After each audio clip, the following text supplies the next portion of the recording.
FM, Olongapo City. Ito ang himpilan na kampyon sa balita, kampyon sa musika, kampyon sa drama, kampyon sa komentaryo, at kampyon sa serbisyo publiko. Sa Cagayan de Oro, 89.3 K5 News FM. Championing the lives of the Filipino.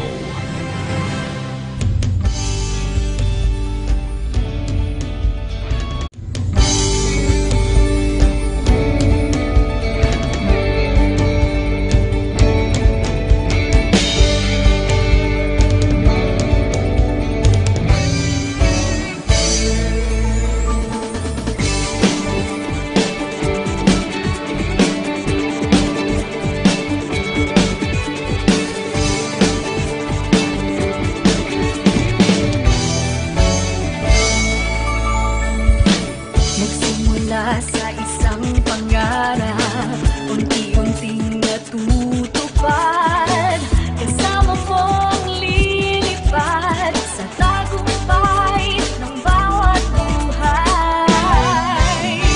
Isang layunin ng nais marating sa bawat boses na maririnig, pag-asa at tuwa ayong mababati.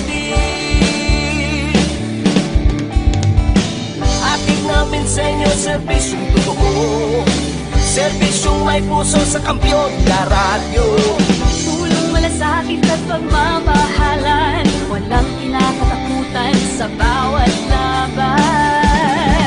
Sama-samang isigaw, buong mundo'y mapapawaw.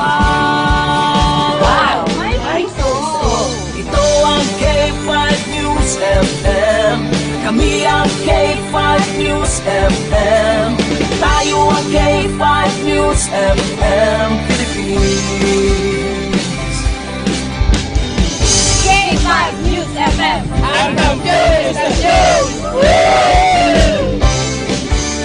Luzon, Visayas, Mindanao, everybody say smile.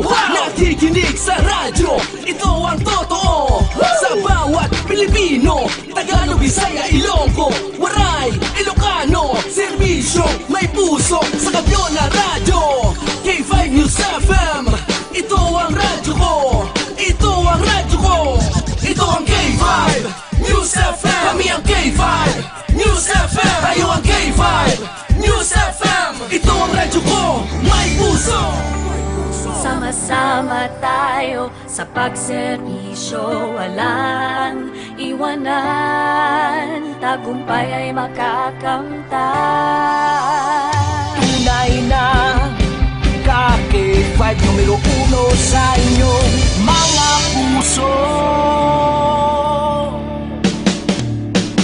Hatid namin sa inyo, serbisyong totoo, serbisyong may puso sa kampyon na radyo. Balik na drama, musika at kasiyahan, Walang kinakatakutan sa bawat laban. sama-samang isigaw, buong mundo'y mapapawaw. Para sa kampyon niya istasyon, K5 News FM. Ito ang K5 News FM. Kami ang K5 News FM. Tayo ang K5 News FM Philippines. Ito ang K5 News FM. Kami ang K5 News FM. Tayo ang K5 News FM Philippines. Ito ang radyo ko, Ito ang radyo ko. K5 News FM, championing the lives of the Filipino.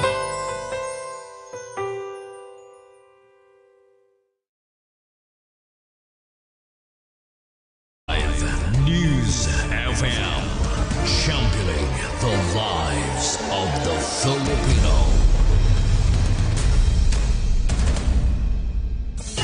Live mula sa bulwagang balita ng K5 News FM. K5 News Kings FM. Narito na ang mga nagbabagang mga balitang lokal sa iba't ibang bahagi ng bansa. Balita sa international, palakasan, entertainment at balitang negosyo sa DTX 500 Morning Newscast. DTX 500 Morning Newscast. At ngayon, narito na ang inyong K5 Newscast Team.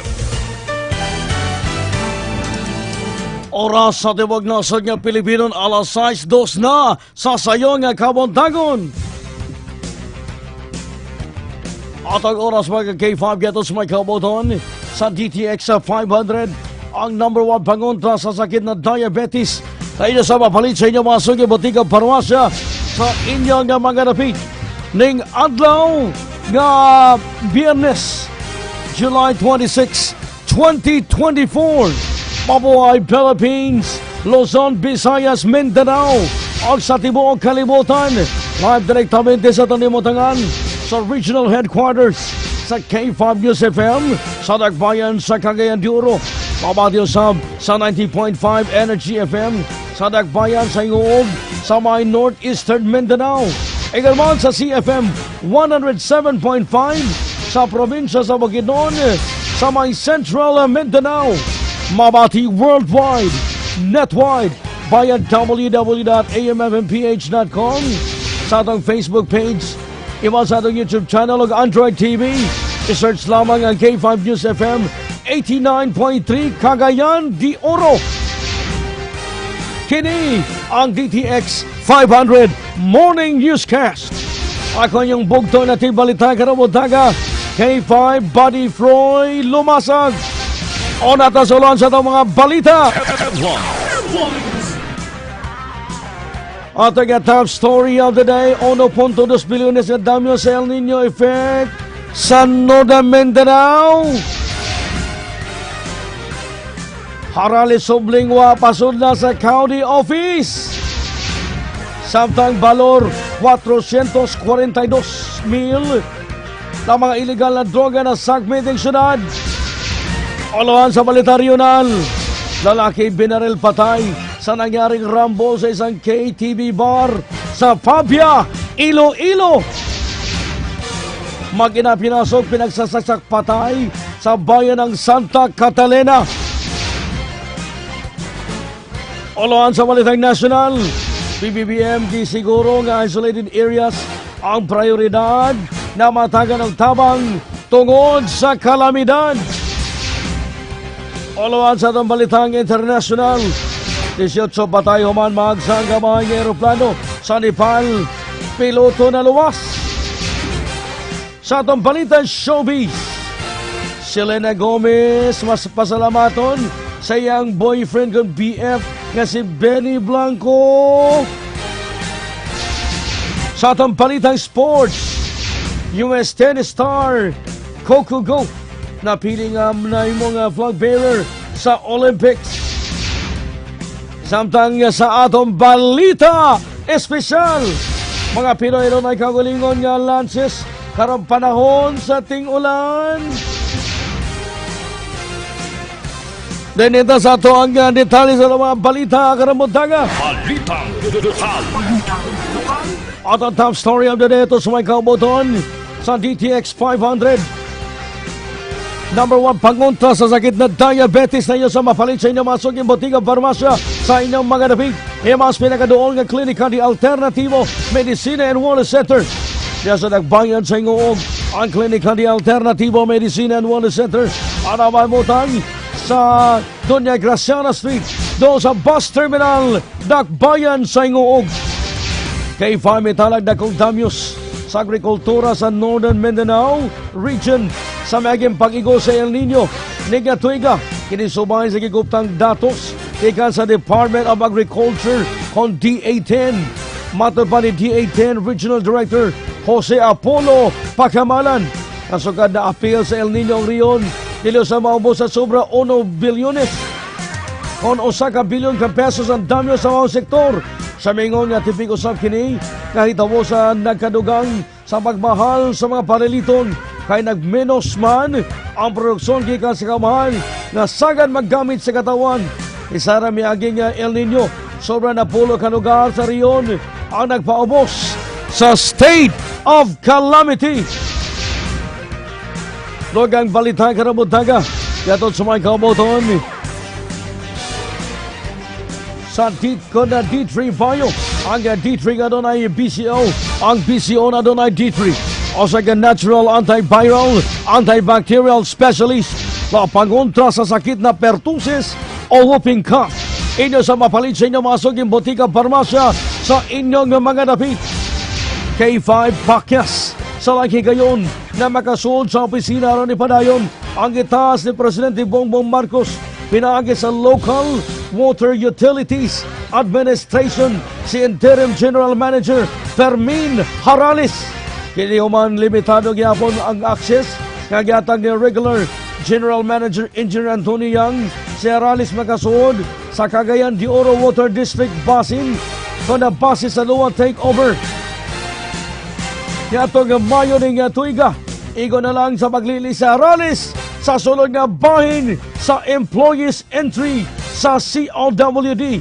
Kayo ko ng bao niyang nga limitahan niya makasuod ang umang personalidad na din regular or organic nga county workers. Una nang ginadalig okupar balik niyang ang niyang opisina niyang mimog official business sa Harales sa kauluhan sa miagig simana. Siyang ang magpila kana kasimana usab na imot sa opisina kay may puli man si Harales samtang nagpadayon ang mga lantuging legal sa gigimong lakang sa luwa sa pipila ka mga local courts dinhi sa atong dakbayan. Logag balita karang butaga gato sa mga kauboton sa Mighty C ang alkaline nga vitamin C ay na sa mapalit sa inyong mga suging botiga parmasya sa inyong mga dapit. Imas pinakadool nga klinika di Alternativo Medicina and Wellness Center na sa probinsya sa Bukidnon. Ang klinika di Alternativo Medicina and Wellness Center ang may mutang sa Agora Market City, Lapasan, Cagayan de Oro. K5 na sakpit sa City Drug Enforcement Unit sa Cagayan de Oro City Police Office. Ang 442,000 nga kantidad sa Cebu ato sa bypass operation sa Barangay Makabalan ng Dakbayan sa Cagayan de Oro ng simana. Ato sa operasyon nakagayon ng kapulisan sa pagkikatransaksyon sa mga sospek. Apan ang mga sospek ilang sila si alias Alios, 30 anyos, o alias Jelani, 27 anyos. Parehong mga paryente o residente sa Mondabit nakalikhay sa wagdakop human magabantay o nakikatubang sila sa mga tinugyanan sa balaod.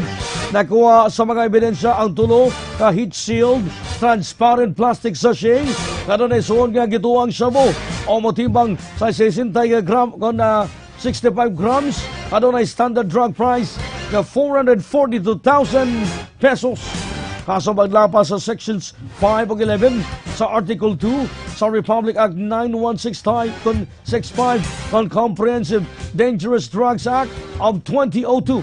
Ang ipasakabatok sa mga sospek kaysa mabiling gawas nun alang sa preliminary investigation. Dogang balita patod sa mga kauboton sa DTX Coffee Mix. Nakakapi ka na, nakadetox ka pa. Inya sa mapalit sa inyong mga suging botika parmasya sa inyong mga dapit. K5, gustong mabinisaya ang mga ordinansa o ubang balaod sa Cagayan de Oro. Kini ang sugyot ni City Vice Mayor Jocelyn Pibota Rodriguez. Kaya kining ipagi sa proposed ordinance requiring the translation of major ordinances, executive orders, and other local laws sa Dakbayan. Ispesify ni Rodriguez ang Cagayanon Cebuano o indigenous dialect kagagamiton sa kinagmag ang mga lumad. Kinimato niya sa noong mando sa Local Government Code of 1991. Sa ingon niya na kalirang masabtan sa katawan ang maong mga balaod. Patapos ang ugna sa itong balita karambutaga gato sa may kauboton sa Klinika Spore Biotics. At ang likhayan ang constipation naman UTI tumay kanunay sa Klinika Spore Biotics. Kaya sa mapalit sa inyong mga suging botika parmasya sa inyong mga dapit. Dinis Cagayan de Oro, ang klinika ni Alternativo Medicine and Wellness Center. At ang mamutang sa Agura Market City, doon sa bus terminal, Dakbayan sa Inguog. Para Dakbayan sa Cagayan de Oro. K5 abot sa 57 ka-municipal city treasurers o frontline cash handlers sa Libog Probinsya ang may partisipar sa currency familiarization briefing. Kini ang training ibangnahan sa Bangko Sentral ng Pilipinas kon BSP Mindanao Regional Office. Lakip sa gisgutan ang New Currency Generation Currency kon NGC o Enhanced New Generation Currency kon NGC Bank Notes. First 1,000 peso polymer bank note o mga balaod sa insaktong baghawid sa kwarta. Ito do sa ato sa briefing ang kalabot sa wag-ila sa kwarta ro malikayan ang mga counterfeits kon fake money o mapuga na pag-circulate ini. Ipasalamatan ni BSP Regional Director Judith G. Dulot si Governor Peter Sr. Pedro Onabia tungkol sa pagsuporta nini nga kalihukan. Mitambong sa kalihukan sila si BSP Cagayan de Oro Area Director Olegario J. Magain Jr., Provincial Treasurer Ronald Jaime Bulon, ang mga personahe sa BSP. Balitang Regional. Dito sa Balitang Regional, lalaki binaril patay sa nangyaring rambo sa isang KTV bar sa may Pabia, Iloilo. Jenny Cayunan, K5 mo na! Patay ang isang lalaki matapos binaril sa isang KTV bar sa Pavia, Iloilo alas 11:30 ng gabi, Hulyo 24. Base sa investigasyon ng Pavia Municipal Police Station, nagugat ang alitan ng magkabilang panig dahil sa pangungutya ng dalawang grupo. Kinilala ang biktima kay alias Larry, 28 anyos, at residente ng San Miguel, Iloilo, at ang suspect naman si alias Chickboy na tinuturong bumaril sa biktima kasama na si alias Adop, Noy, Rafi, Cyril at Alan, na residente ng barangay Takas Haraw, Iloilo City. Na-recover naman sa crime scene ang deformed slug at iniimbestigahan pa sa ngayon kung anong baril ang ginamit sa pagpataya. Sa ngayon, patuloy pa rin ang hinahanap ng Pavia Municipal Police Station ang sospeka. At para sa K5 Network News, ako si K5, Jenny Cayunan para sa Kampiyon na Balita, Serbisyo Publiko at Kasiyahan sa bawat Pilipino. K5 News FM. Naman tayo sa K5 News FM Dumaguete. Mag-ina pinasok, pinagsasaksak patay sa bayan ng Santa Catalina. K5 Shara Humilio, K5 mo! Patay ang isang babae at 2 taong gulang na anak matapos pagsaksakin sa loob ng kanilang tahanan sa Sitio Tamlang, Barangay Talalaki, Santa Catalina. Dakong alas 10 ng umaga noong Hulyo 23, 2024. Hindi pinangalanan ng PNP ang 2 biktima na nakatira sa sabing lugar, habang ang suspect na si John Yanson, 31 anyos, at nanirahan sa bayan ng Bindoy, Negros Oriental. Diniklara na dead on the spot ang 2 taong gulang na bata, habang dinala pa sa ospital ang kanyang inang, ngunit nawian din ng buhay. Batay sa inisyal na investigasyon ng PNP, pinasok ng suspect ang bahay ng biktima at tinangka nitong halayin na nagresulta sa komosyon dahilan upang mapatay ng suspect ang mga biktima. Agad naman na naaresto ang suspect at dinala sa Santa Catalina PNP para sa kaukulang kaso na isampa laban sa kanya. Balita mula sa K5 News FM 97.7, Dumaguete. Kani si K5 Shara Humilio para sa Kampiyon nga Balita, Serbisyo Publiko Kalingawan sa Negros, K5 News FM. Daka naman tayo sa Eastern Visayas mga K5 mula sa K5 News FM Tacloban. Leader ng Communist NPA terrorist nasawi sa enkwentro sa General MacArthur sa may Eastern Samar. K5 Richie Malinaw, K5 mo! Patay sa enkwentro ang isang pinaniniwalaang mataas na leader ng New People's Army or NPA matapos itong masagupa ang tropa ng pamahalaan nitong Huwebes ng umaga sa Barangay Osmeña, General MacArthur sa lalawigan ng Eastern Samar. Batay sa ulat na nakalap ng K5 News FM Tacloban, ay nakaenkwentro ng 78 Infantry Battalion na aabot sa 7 pinaniniwalaang miyembro ng Communist NPA terrorist na nagresulta ng palitan ng putok at nauwi sa pagkasawi ng naturang leader. Narecover din ng kasundaluhan ng isang kalibreng 45 armas habang wala namang naitalang sugatan sa panig naman ng militar. Paniwala naman ng Philippine Army na ang mga ito ay remnants na lamang ng Squad 1 at Squad 2 ng Apoy Platoon SRC Eastern Visayas Regional Party Committee sa ilalim ng pamumuno ni alias Duran. Para sa K5 Regional Network News, ito si K5 Reggie Malinaw para sa Kampiyon na Balita, Serbisyo Publiko at Kasiyahan sa lungsod ng Tacloban at buong Eastern Visayas. K5 News FM. Balitang National. Sa detalye sa itong Balita Nasyonal, kaya ito sa may kaubuton sa Klinika Spore Biotics at alikayan ang constipation ng UTI. Tumakanunay sa Klinika Spore Biotics na iyo sa mapalit sa inyong mga suging butika parmasya sa inyong mga dapit. K5, isiguro ni Pangulong Ferdinand Bongbong Marcos Jr. sa mga concerned agencies na prioridad nga matagan og tabang ang mga isolated areas tungod sa kalamidad.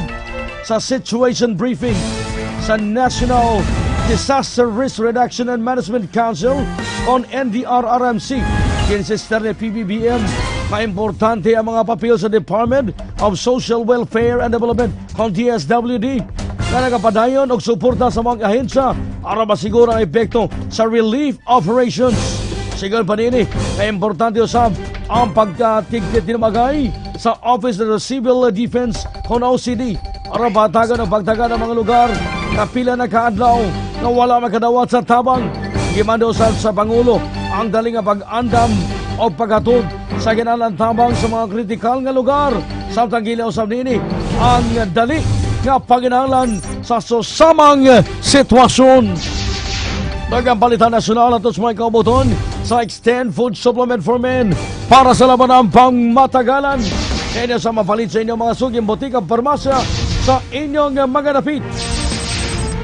K5, gikatong muhatag ang Social Security System kung SSS o Calamity Loan Assistance sa mga miyembro na apektado sa Bagyong Karina, partikular sa mga sakop sa SSS nga nasa National Capital Region o bang pa mga dating nga digilaklara nga adaa sa State of Calamity.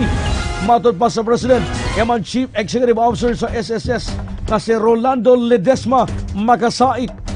Ang mga membro mamayimo magagawa og loan nga katumbas matod pa sa sakagbuan nga sweldo o ang total labitas 20,000 ka pesos. Din mamayimo silang ma-apply gamit ang ilang SSS account pinagi sa www.sss.gov.ph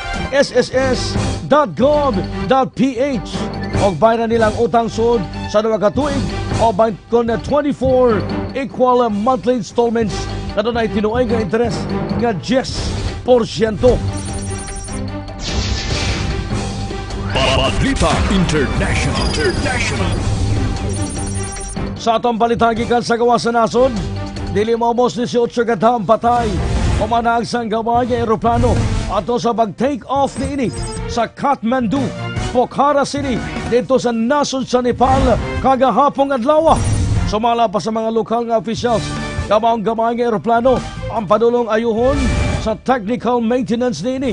Sumala pa sa kabulisan sa Nepal nga nagitaan og bagang aso ang nadilaag ng aircraft sa airport runway sa Tribhuvan International Airport. Matod ba ang gamang aeroplano adunay sakay nga 18 ka mga citizens sa Nepal ug Yemen nga mga empleyado sa maong nga career. Sumala pa ni Yanendra Bol, spokesperson sa Tribhuvan International Airport. Ang mga piloto labi ang anaan na karon sa balay tambalanan ang bugtong daluwas sa mga paghalsa sa Sayuria Airlines nga aeroplano. Lagang balita ato sa may kabuton sa Klinika Deo Fresh alang sa umot o puti nga ilo. Ngayon sa mapalit sa inyong mga suging botika parmasya sa inyong mga dapit. K5 nagsang shares sa CrowdStrike og 30% ni ato Lunes o nagparay pa ang downtrend sa pagkalugi. Kinihuman i-downgrade sa analista sa Wall Street ang stock tungod sa kabalaka sa pamatigayon kabahin sa epekto sa global cyber outage kaniadtong weekend.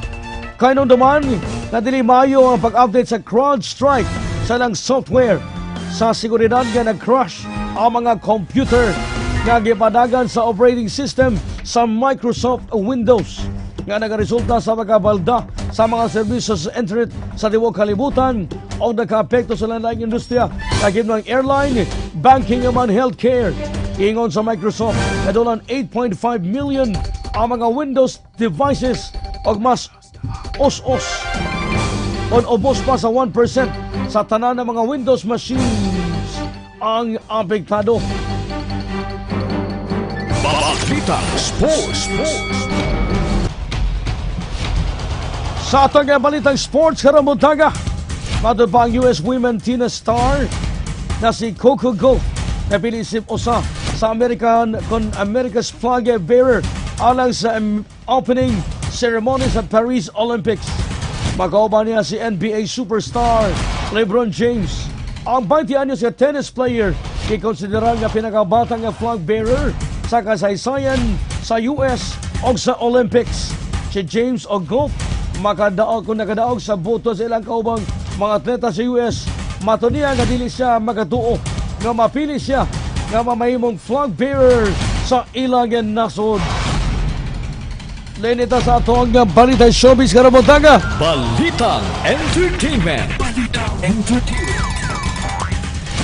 Matod pa si Selena Gomez, mapasalamat sa siyang boyfriend nga si Benny Blanco. K5 Sai Ilyabera, K5 mo.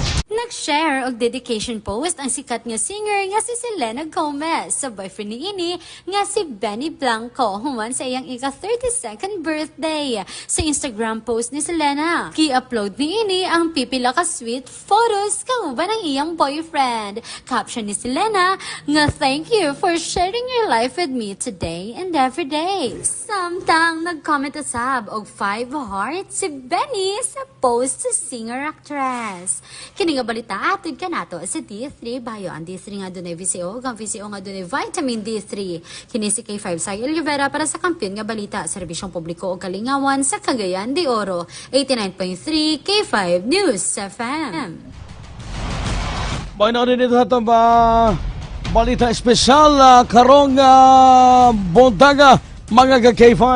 Balitang Extra Special. Balitang Extra Special. Lato-lato. Sa atong balita espesyal, matupad ang Pinoy adunay kagayong lances karong panahon sa ting-uwan. Matod pambisan ng piktuas baha. Dili kini babag sa pipili ka mga Pinoy nga gusto mo kita og maglingaw-lingaw. Kung maglisod sa pagtabok, kung dili pa kagusto madakpan sa baha. Ayaw kabalakang adunay inflatable pool nga maglibot nimo sa barangay Tabon 1 dito sa Kawit, Cavite. Matod pa sa tag-iya sa pool, dili mandatory ang pagbayad og dawaton nila ang pila nga makaya sa gustong mosakay ni ini. Nalingaw kay sinas magbugsay o magsawom sobrang naana sa suba. Amang ba tungod matod pa walay hunong nga pag-uwan dala sa angin nga bagat. Nagikusgan pa gayon sa bagyong Karina. Ipanuduman sa mga otoridad ang publiko sa bawal o paggamit o proteksyon sa pagtabok sa baha aron malikayan ang sakit na leptospirosis. Namikuyanap karong panahon na human sa pagbagyo sa bagyong nga Karina o pagbaha sa tibok Metro Manila o sa NCR. Panawara. Alas 6:26 ning sayos kabuntagon. Oras yatos may kabuton sa DTX 500. Ang number 1 pangontra sa sakit na diabetes. Ika na lamang sa itong namatangan din sa Nagbayan sa Cagayan de Oro sa itong regional headquarters sa K5 News FM sa Nagbayan sa Cagayan de Oro. Ako yung bugtong tibalita. K5 Buddy Froy lumasag para sa kampiyon sa balita. Serbisyo Publiko Kalingawan sa Cagayan de Oro. K5 News FM.